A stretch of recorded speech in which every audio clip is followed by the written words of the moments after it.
Askep? Udah lama kan ngerjain Sortie? Udah lama kan nggak bikin Askep? Udah lama nggak berpusing-pusing mikirin pasien harus begini, harus begitu, harus begini, harus begitu? Udah lama kan? Jadi sekarang saya akan merefresh otak kalian untuk kembali mengingat bagaimana sih caranya untuk membuat Sortie. Oke, saya udah punya soal di sini, udah punya contoh kasus di sini ya. Di sini ada tuan F datang ke rumah sakit dengan keluhan sesak nafas kurang lebih 2 hari yang lalu, demam kurang lebih 5 hari, naik turun terus, lalu batuk tapi tidak berdahak, terus ada sangat sakit saat menelan. Pasien mengeluh sudah tidak sanggup lagi turun dari tempat tidur. Dari data pengkajian didapatkan TTV tekanan darah 130/80, nadinya 92 kali per menit, suhu 39 derajat Celcius, respirasi 36 kali per menit.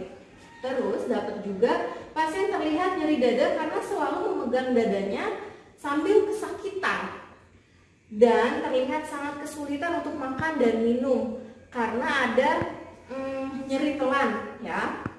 Oke, sampai di sini kasusnya. Sekarang saya akan bantu kalian untuk mengingat bagaimana membuat Askep di hari pertamanya. Oke, kita mulai ya. Kita mulai dari pertama, dari data subjektif. Masih ingat data subjektif itu apa? Data subjektif adalah data yang diambil dari pasiennya. Bagaimana kamu mendapatkan data subjektif adalah saat kamu mengkaji pasiennya dapat ngomong apa aja keluhan pasiennya, seperti itu. Di bagian sini mana yang jadi data subjektifnya? Masih ingat dong pasti. Data subjektifnya adalah ini, tuan F dengan keluhan sesak nafas ya. Ini bagian data subjektifnya. Sesak nafas, terus ada demam. Ini ditulis semua ya seperti biasa. Keluhan-keluhan pasien yang ada di soal adalah data subjektif. Jangan sampai lupa, jangan sampai ketinggalan ya. Dan hati-hati, harus diingat-ingat dan harus kembali diingat mana yang data subjektif dan mana yang data objektif, mana yang pasien mengeluh, mana yang pasien terlihat ya. Hati-hati. Di sini datanya kalau saya tulis lagi lama ya. Jadi ini seperti biasanya aja, keluhan pasien adalah data subjektif. Sekarang data objektifnya. Data objektif ada 2. Yang pertama, data objektif yang dihasilkan dari pemeriksaan fisik. Pemeriksaan fisik adalah pemeriksaan yang kita memeriksa dari head to toe. Di sini ada pemeriksaan fisik, ada nih dari PTV, terus ada nyeri dada, ada skala nyeri, itu bisa masuk di kategori pemeriksaan fisik. Terus ada selain pemeriksaan fisik, pemeriksaan apa lagi? Yang kedua adalah pemeriksaan penunjang. Isinya seperti CT scan, USG, MRI, ronsen, itu masuknya dalam data penunjang ya, jangan lupa. Tapi data penunjang pun masuk ke data objektif. Jadi jangan sampai masih ada pertanyaan di sisa-sisa akhir kelas 11, masih ada pertanyaan, Bu, data CT scan saya, pasien saya dimasukin kemana nih? Bu, pasien saya di MRI masuknya kemana nih Bu? Ditaruhnya di mana? Jangan ada pertanyaan lagi ya. Karena ini sudah sangat sering saya kasih dan guru-guru produktif yang lain juga udah sangat sering dikasih, ya kan? Jadi ditambah lagi dari belajar di rumah kemarin-kemarin udah 4 minggu nih, pasti udah lupa lagi kan? Oke, sekarang data objektifnya. Tensinya ditulis lagi, terus nadinya, RR-nya, beserta suhunya. Terus ininya dimasukin nggak? Yang pasien terlihat nyeri dada karena selalu memegang dada sambil kesakitan. Ditulis nggak? Nggak perlu. Tulis aja langsung skala nyerinya. Skala nyerinya berapa sih? Kalau di sini selalu memegang dada, di sini ada kata selalu dan sambil kesakitan. Pasti persepsi kita, wah kayaknya sakit banget nih. Kalau misalnya pasiennya masih bisa menjawab, silahkan bertanya, Pak, saya punya angka 1 sampai 10. Kira-kira sakit dada Bapak ada di angka berapa ya Pak? Itu kan lebih enak. Tapi ada beberapa kasus pasiennya nggak bisa jawab karena udah saking sakit. Itu kita bisa kira-kira. Kalau misalnya seperti sakitnya sakit banget, nyeri banget, oke, kita taruh aja di 5/10. Jadi udah masuk ke skala nyeri yang lumayan ya. Terus terlihat sangat kesulitan untuk makan dan minum. Ini juga bisa dimasukkan ya. Sulit menelan bisa juga. Oke, setelah sulit menelan, ada lagi nggak yang harus kita masukkan ke data objektif? Ada data penunjang nggak di soalnya? Nggak ada ya. Ada yang lainnya lagi nggak? Coba apa lagi? Di sini di soal ini ada data objektif lagi nggak? Kayaknya nggak ada ya. Udah cukup. Sekarang kita akan mulai masuk ke analisa data. Masih ingat analisa data? Masih ingat analisa data? Analisa data adalah masalah keperawatan yang timbul atau yang kita temukan dari keluhan-keluhan pasiennya. Oke. Jangan lupa analisa data itu harus berdasarkan skala prioritas, mana yang paling mengancam nyawa pasiennya duluan. Itulah yang akan kita taruh di nomor 1, 2, dan seterusnya. Hati-hati. Hati-hati, lagi-lagi yang selalu saya tekankan saat membuat analisa data, hati-hati banget sama skala prioritas. Jangan sampai menulis analisa data yang lain padahal pasiennya butuh yang lain, kayak gitu ya. Oke. Kita tulis di sini analisa data. Diagnosa yang pertama kita lihat. Masih ingat nggak analisa data yang tidak akan terkalahkan oleh apapun? Masih ingat nggak? Suhu. Masih ada dong yang bisa ngalahin suhu. Apa itu?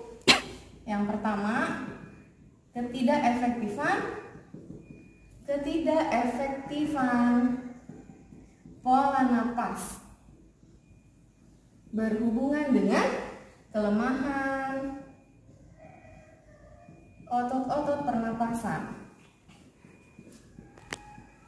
Masih ingat dong bedanya pola napas sama jalan napas ya? Jangan sampai keliru. Ini pola napas. Kenapa pola napas? Karena di sini RR-nya yang 36. Jadi respirasinya yang bermasalah, bukan jalan napasnya ya. Kenapa jalan napas nggak diangkat? Karena di sini tidak berdahak ya. Jangan sampai keliru. Terus DX kedua atau diagnosa keduanya.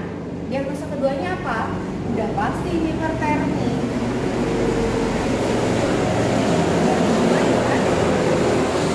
Berhubungan dengan apa kalau hipertermi? Oke.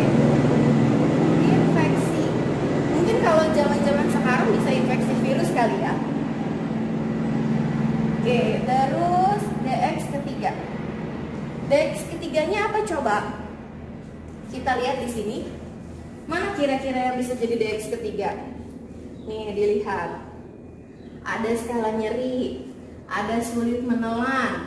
Kalau sulit menelan berarti 2 ya, nggak makan dan nggak minum. Berarti harus dua-duanya diangkat, cairan dan nutrisi. Tapi ada skala nyeri juga dan ada ini juga nih, aktivitasnya juga terhambat. Mana dulu? Oke. Seperti yang kemarin sudah saya sampaikan, mana yang paling mengancam nyawa, mana yang paling membuat pasiennya tidak tahan gitu ya. Dalam kasus ini otomatis yang nyeri, karena nyerinya sudah 5, udah ada di skala 5 dan pasiennya setiap napas sakit. Itu kan udah pasti mengganggu yang lain-lainnya. Gimana pasiennya mau makan kalau nyeri dadanya? Kalau mikirin, duh nyeri banget dadanya, aduh gimana buat napasnya aja sakit, ya kan? Nggak mungkin dong pasiennya lagi sesak napas kamu paksain aja makan, nggak mungkin kan? Jadi kita angkat yang ketiga adalah gangguan nyaman nyeri. Berhubungan dengan apa sih? Berhubungan dengan takipnu boleh nggak? Boleh, karena dia napasnya cepet, jadi sesak napas gitu. Takipnu masih inget nggak? Takipnu itu apa? Ayo dibuka lagi bukunya ya.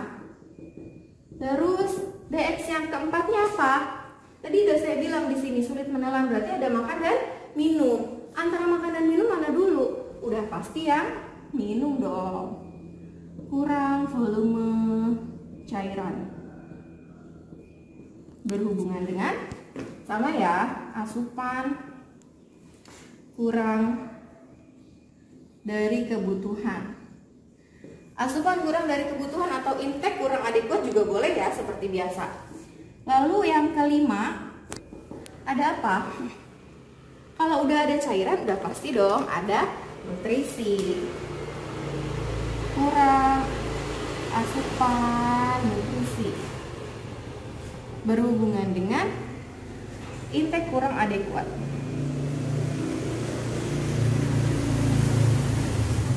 Oke, yang terakhir, satu lagi yang belum diangkat tinggal aktivitas ya. Tinggal kita taruh aja di sini. Intoleransi aktivitas berhubungan dengan imobilisasi. Imobilisasi atau kelemahan fisik juga boleh ya. Oke, sudah selesai analisa datanya. Masalahnya udah masuk semua dan sudah berdasarkan skala prioritas. Masih ingat kan? Kalau sudah sampai di analisa data, pembuatan intervensi dan implementasi itu gampang kan? Cuma tinggal buka-buka aja yang kemarin. Kalau kasusnya dia pola napas yang terganggu, kita apain sih? Kalau dia nutrisinya terganggu, kita apain sih? Ya kan? Cuma berapa menit? 3. Oke, analisa datanya udah selesai ya. Sekarang setelah analisa data, udah pasti kita harus membuat intervensi.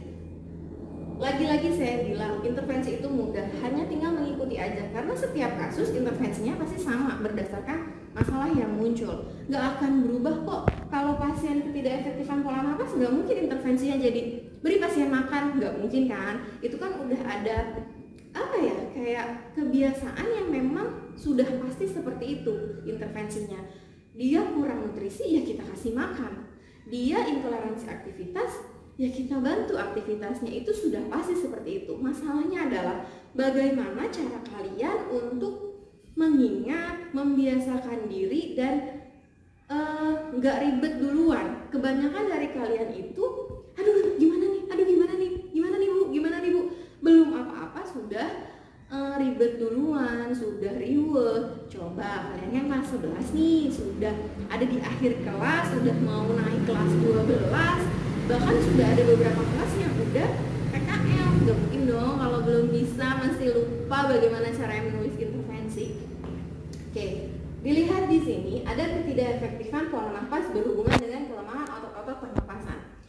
Jadi perawat, apa sih yang harus kita lakukan kalau pasiennya udah bilang, suster saya sesak nafas, sedangkan kalian rancu dengan yang kedua hipertermi?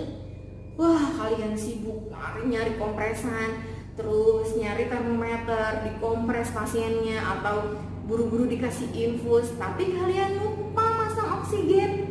Menurut kalian apa yang akan terjadi? Ya pasti pasiennya akan semakin drop, akan semakin down. Jadi perawat itu harus mengutamakan apa sih yang pasien butuh duluan nih, yang bikin pasiennya nggak mati. Ya. Oke, jadi untuk ketidakefektifan pola nafas, udah pasti kalian pasang oksigen atau beri oksigen sesuai dengan kebutuhan pasiennya. Kenapa sih harus selalu sesuai kebutuhan? Setiap pasien itu kebutuhan oksigennya pasti berbeda-beda. Ada pasien datang dengan oksigen atau dengan RR hanya 28, yang normalnya hanya sampai 24, dia 28. Ada lagi pasien yang lain datang dengan oksigen dengan RR 36.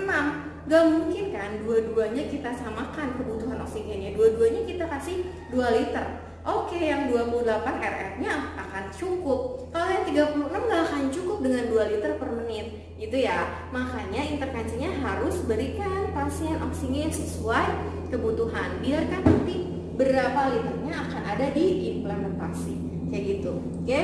Terus yang bisa kita lakukan untuk nafasnya agak lega, apalagi sih? Bisa juga pasien diposisikan semi fowler, karena kalau pasien duduk akan lebih enak nafasnya. Kalian deh ingat-ingat, kalau kalian lagi batuk, telentang tiduran sama duduk, lebih enak mana? Pasti lebih enak duduk kan?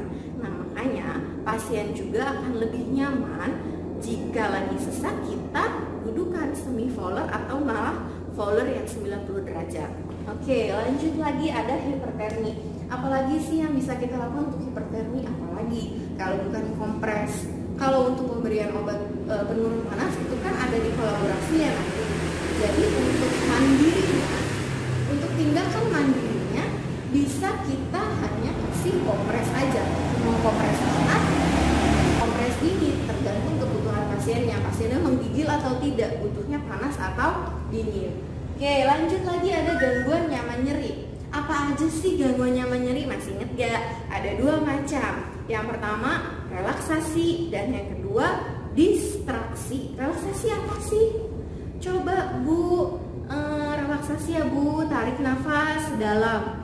Kamu cuma nyuruh, coba tarik nafas dalam. Nah, coba biasakan untuk sambil mengajarkan ke pasiennya. Ibu, tarik nafas dalam itu seperti ini ya Bu. Coba Bu, tarik nafas dalam lewat. Oke. Coba Bu, tarik nafas dalam. Tarik nafas pelan-pelan lewat hidung. Terus ditahan, lalu keluarkan lewat mulut. Lakukan begitu Bu, terus. Itu akan mengurangi nyeri ya Bu. Jadi nggak cuma kamu menyuruh, Bu, tarik nafas dalam ya. Pasiennya itu belum tahu. Nggak semua pasien udah tahu apa itu tarik nafas dalam ya sayang. Oke. Setelah relaksasi ada distraksi. Apa sih distraksi? Pasti masih ingat. Distraksi adalah pengalihan fokus. Fokusnya kemana harus kita alihkan ya. Contoh misalnya nonton TV atau mengerjakan hobi ya kan. Mengerjakan hobinya apa? Dia misalnya hobinya main HP, main game cacing misalnya, ya udah suruh main cacing aja biar nyerinya lebih berkurang. Seperti itu ya, itu yang namanya distraksi. Lanjutnya ada kurang volume cairan dan kurang asupan nutrisi. Untuk di bagian cairan dan nutrisi ini agak berbeda dengan kasus yang lain. Karena di sini ada pasien mengeluh sulit menelan, otomatis apa coba yang harus kita pasang? Apa tindakan yang bisa untuk indikasi pasien sulit menelan? Masih ingat nasogastrik tube atau selang NGT? Nah, itulah yang kita pasang. Udah belajar dong bagaimana cara memberi pasien nutrisi via NGT. Nah, itu yang akan kita buat di intervensi ini. Jadi pasiennya minum dan makan pakai selang NGT gitu ya.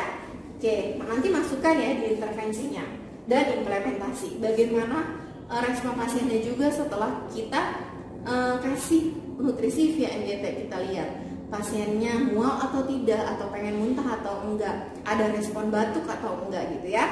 Oke, lanjut yang terakhir ada intoleransi aktivitas. Apa aja aktivitas yang bisa kita bantu di bed? Contoh bed making, mandi, keramas. Bisa masuk personal hygiene nggak? Bisa, kasih juga personal hygiene-nya. Kayak gunting kuku, dilihat kukunya panjang atau pendek.